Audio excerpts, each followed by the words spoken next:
SSC के English series में आप लोगों का फिर से स्वागत है। 6 सितंबर शिफ्ट 3 पहला है select the most appropriate meaning of the given idiom. Be like chalk and चीज। तो चॉक एंड चीज क्या होता है? एक दूसरे से पूरी तरह से अलग होता है और इस मुहावरे का मतलब भी होता है दो ऐसी चीज या ऐसे व्यक्ति जो एक दूसरे से पूरी तरह अलग हो, यानी to be completely different from each other. Select the most appropriate antonym of the underlined word.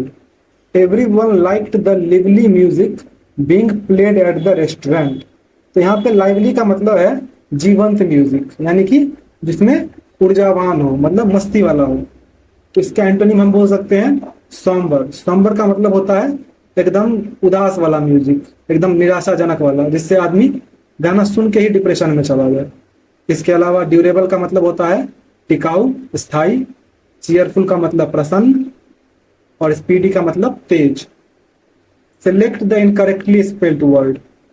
तो इनमें 40, देखो 40 जो है वो FORTY 40 लिखा जाता है, FOURTY नहीं। FOUR मतलब 4 होता है, मतलब 4 को लिखते हैं तो FOUR 4 लिखते हैं, लेकिन जब 40 लिखते हैं तो FORTY लिखते हैं। इसके अलावा कमिटी एकदम सही लिखा है, मतलब समिति। हिप्नोटिक, हिप्नोटिक मतलब सम्मोहक होता है, ये भी सही लिखा है। टेनेसी, टेनेसी तो एक USA में स्टेट है, उसका नाम है Tennessee. Select the option that can be used as a one word substitute for the underlined segment in the given sentence. Raymond has opted the study of religion as his major subject in graduation. तो the study of religion, तो धर्म के बारे में जिस शास्त्र में हम पढ़ते हैं उसे कहा जाता है धर्मशास्त्र, यानी theology.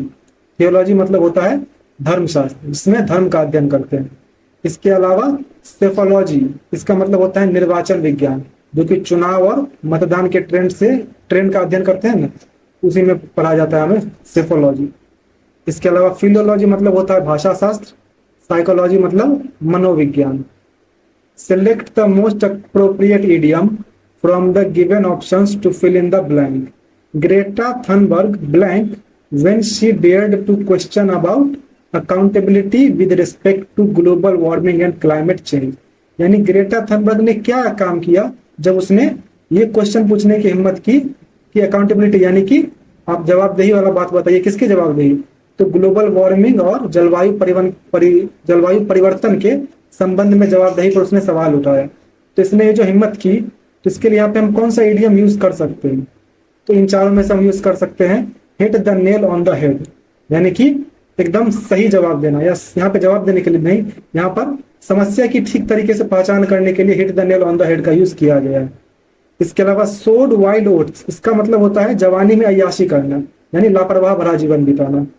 Kept the pot boiling, यानी कमाते रहना, अपनी आजीविका जो है वो अर्जित करते रहना। Gave the devil his due, इसको हम यूज करते हैं जब हमें किसी बुरे व्यक्ति के अंदर जो अच्छे गुण है उस चीज को स्वीकार करना हो कि भले ये बुरा आदमी है लेकिन इसके अंदर कुछ अच्छे गुण भी हैं।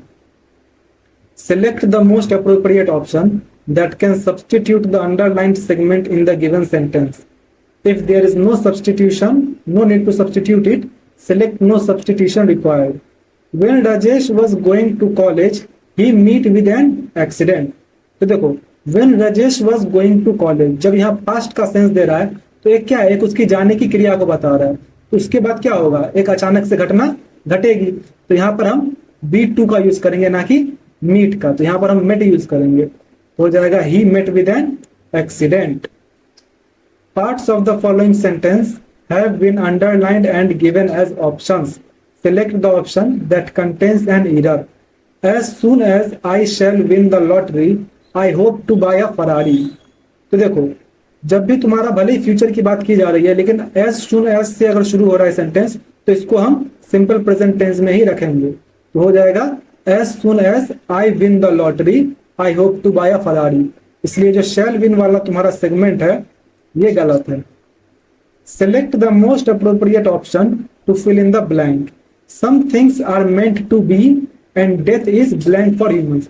यानी कुछ चीजें जो है वो होनी ही होती है, और डेथ मनुष्य के लिए क्या है? तो डेथ मनुष्य के लिए नेचुरल है, यानी स्वाभाविक सी बात है कि जो आदमी पैदा हुआ है वो मरेगा भी।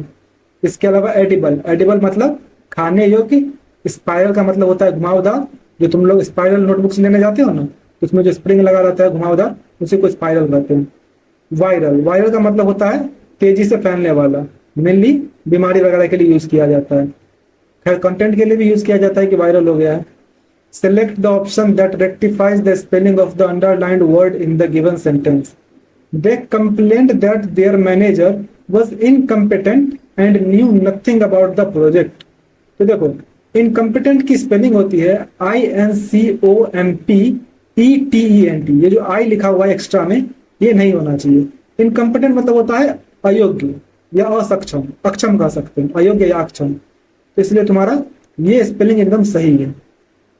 Select the most appropriate synonym of the given word. Distinguished, distinguished का मतलब होता है सम्मानित या उत्कृष्ट, तो इसका सिनोनिम हो जाएगा डिग्निफाइड। डिग्निफाइड का ही मतलब होता है प्रशंसनीय या सम्मानित। इसके अलावा मिरर्ड का मतलब हो गया प्रतिबिंबित, ड्रामेटिक यानी नाटकीय, और मीडियोकर, मीडियोकर मतलब होता है एवरेज यानी साधारण। Select the most appropriate antonym of the given word.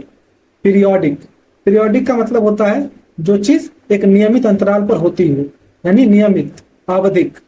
तो इसका एंटोनिम हो जाएगा इर्रेगुलर, इर्रेगुलर यानी कि जो अनियमित हो। इसके अलावा हॉलिस्टिक मतलब हो गया समग्र या संपूर्ण, डायनामिक यानी कि गतिशील, और टीडियस यानी कि उबाऊ। The following sentence has been split into 4 segments. Identify the segment that contains an error.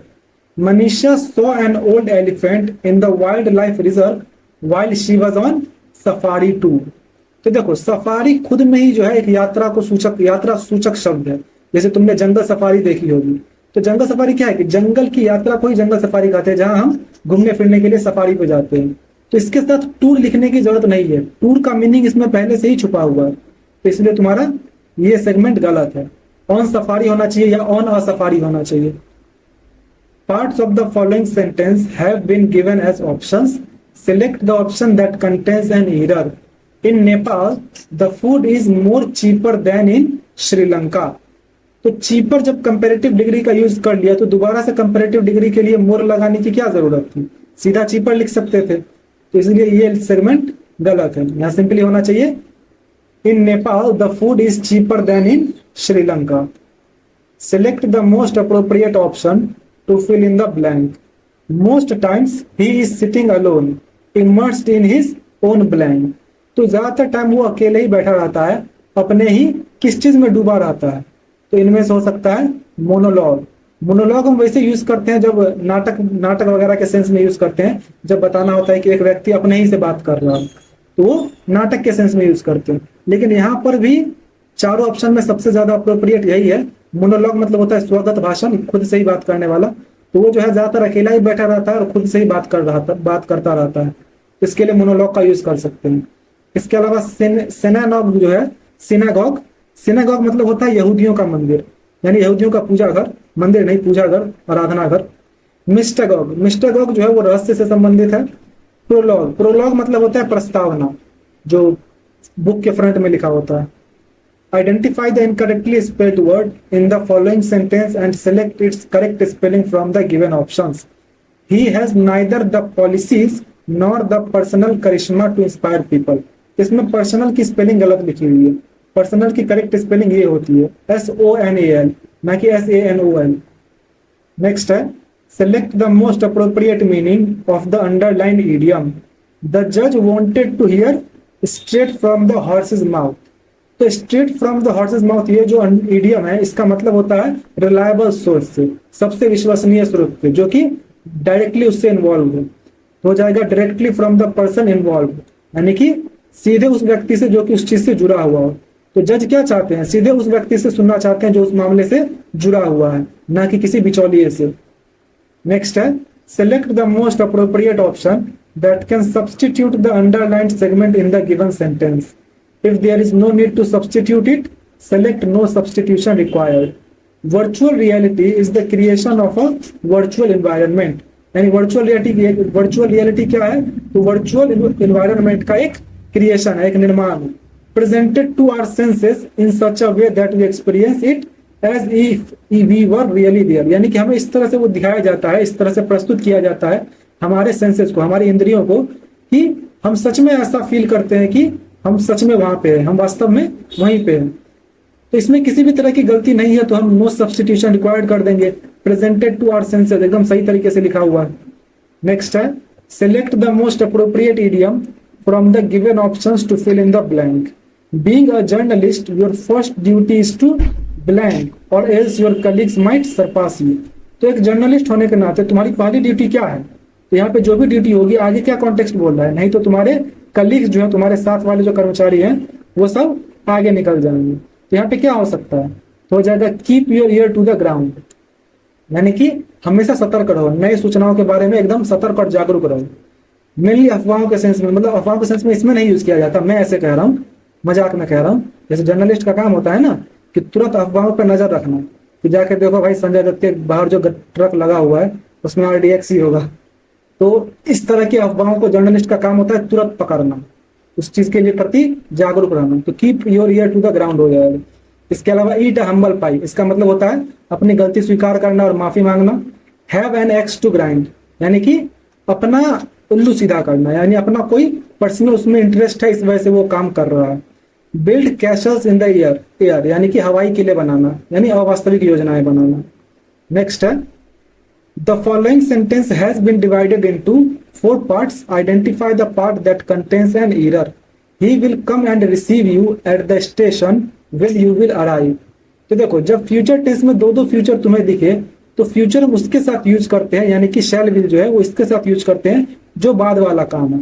तो ही will come and receive you at the station when you will arrive, तो जब तुम आओगे तब वो तुम्हें जाकर ले आएगा। तो पहले तुम्हारे आने का काम होगा, तब उसके जाके लाने का काम होगा। इसलिए यहाँ पर यू विल अराइव की जगह तुम यू अराइव लिखोगे, इसलिए डी वाला सेगमेंट तुम्हारा गलत है। ये होना चाहिए when he will come and receive you at the station when you arrive. The following sentence has been split into 4 segments. Identify the segment that contains a grammatical error. She is very good in playing the guitar and singing songs. तो जब हम किसी skill में किसी के अच्छा होने या बुरे होने की बात करते हैं तो उसके लिए जो प्रीपोजिशन हम यूज करते हैं वो इन नहीं होता है बल्कि एट होता है। यहाँ होना चाहिए she is very good at playing the guitar, इसलिए तुम्हारा ये सेगमेंट गलत है। अब है कंप्रहेंशन पैसेज, तो एक बार पढ़ लो। अब क्वेश्चन देखो 1 2 3 4 5, चलो बनाया जाए। Environmental pollution is a growing blank all around the world as it poses significant risks to human health and ecosystems. यानी पर्यावरण प्रदूषण जो है वो बढ़ती हुई क्या है, दुनिया भर में बढ़ती हुई क्या हो सकती है। तो देख लो, इंटरेस्ट, ड्यूटी, कंसर्न या चार्ज। तो दुनिया भर के लिए वो बढ़ती हुई क्या है, एक कंसर्न है, एक चिंता का विषय है। क्या हो जाएगा? Environmental pollution is a growing concern all around the world as it poses significant risks to human health and ecosystem, यानी हमारी पारिस्थितिकी और स्वास्थ्य के लिए जो है वो खतरा पैदा करती है। The blank of environmental pollution vary from natural causes such as volcanic emissions to human actions. क्या हो जाएगा? द ब्लैंक ऑफ, तो सोर्सिंग, सोर्सेज, सोर्स या सोर्स, तो सोर्स होगा या सोर्सेज, इसमें से डिसाइड करना है क्योंकि ये दोनों तो नहीं होगा। तो देखो, the source of environmental pollution very मतलब बहुत सारे हैं, from natural causes such as volcanic emissions. तो जब यहाँ पर कॉजेज बोल दिया इट मीन्स दैट प्लूरल का ही सेंस दे रहा है, तो हो जाएगा the sources of environmental pollution. The sources of environmental pollution vary from natural causes such as volcanic emissions to human actions including industrialization यानी औद्योगिकरण, transportation, energy production and agricultural practices. Blank of these activities, pollutants are released into the air, water bodies and soil. तो देखो, इन चीजों की वजह से क्या होता है, इन एक्टिविटीज की वजह से जल, वायु और मृदा तुम्हारा दूषित होता है, तो इनकी वजह से होता है। क्या हो जाएगा? Since however as a result therefore, तो एज अ रिजल्ट हो जाएगा कि इनकी वजह से, इनके परिणाम स्वरूप। सिंस मतलब होता है जबकि या फिर चूंकि, हाउएवर यानी कि हालांकि, और देयरफॉर यानी इसलिए। तो यहाँ पर as a result correct sense देता है। As a result of these activities, okay, one of the primary causes of environmental pollution is human attitudes towards sustainability blank there lack of environmental awareness. तो कुछ जो primary causes हैं environmental pollution के, वो क्या है? तो एक तो ह्यूमन एटीट्यूड, यानी कि इंसान का जो रवैया है सस्टेनेबिलिटी की ओर, और क्या है उनका लैक ऑफ इन्वायरमेंटल अवेयरनेस, यानी पर्यावरण जागरूकता की कमी। तो यहाँ पर एक सेंस दे रहा है कि ये भी बोल रहा है और ये बात भी बोल रहा है, तो यहाँ पे और का सेंस दे रहा है। तो देखते हैं क्या आएगा, एंड सिंस बट या बिकॉज, तो एंड आ जाएगा, यानी कि एक तो तुम्हारा मानव दृष्टिकोण सस्टेनेबिलिटी के प्रति और उनका पर्यावरण जागरूकता की कमी। Human activities that harm the environment and ecosystem often result from individual choices, blank driving और यूजिंग सिंगल यूज प्लास्टिक्स। यानी ह्यूमन एक्टिविटीज जो है वो किस किस तरह से उनके हार्मफुल होते हैं। तो देखो, इन्वायरमेंटल चॉइसेस, इंडिविजुअल चॉइसेस, यानी उनका जो व्यक्तिगत चॉइस है क्या करने का, जैसे ड्राइविंग करने का और प्लास्टिक्स का यूज करने का। तो यहाँ पर एक उदाहरण वाला सेंस दे रहा है, तो क्या हो जाएगा, एग्जाम्पल वाइल लाइक या इंस्टेंस। देखो, एग्जाम्पल का मतलब उदाहरण तो होता है, लेकिन हम डायरेक्ट एग्जाम्पल यूज नहीं करते, फॉर एग्जाम्पल यूज करते हैं। तो क्या यहाँ पे फॉर लिखा हुआ है, पहले से नहीं लिखा हुआ है, तो हम एग्जाम्पल यूज नहीं करेंगे। फिर इंस्टेंस भी हम उदाहरण के लिए यूज करते हैं, लेकिन यहाँ भी फॉर इंस्टेंस यूज करते हैं, ना कि डायरेक्ट इंस्टेंस। तो हम यहाँ पर लाइक का यूज कर सकते हैं। लाइक का मतलब होता है जैसे कि, तो जैसे कि हम उदाहरण के रूप में यूज कर सकते हैं। तो जैसे कि ड्राइविंग जो हम करते हैं वो, और प्लास्टिक्स का यूज करते हैं वो। तो इस तरह से ये कंप्लीट हुआ। आपका जो भी स्कोर हुआ कमेंट कर दीजिए। मिलते हैं नेक्स्ट वीडियो में।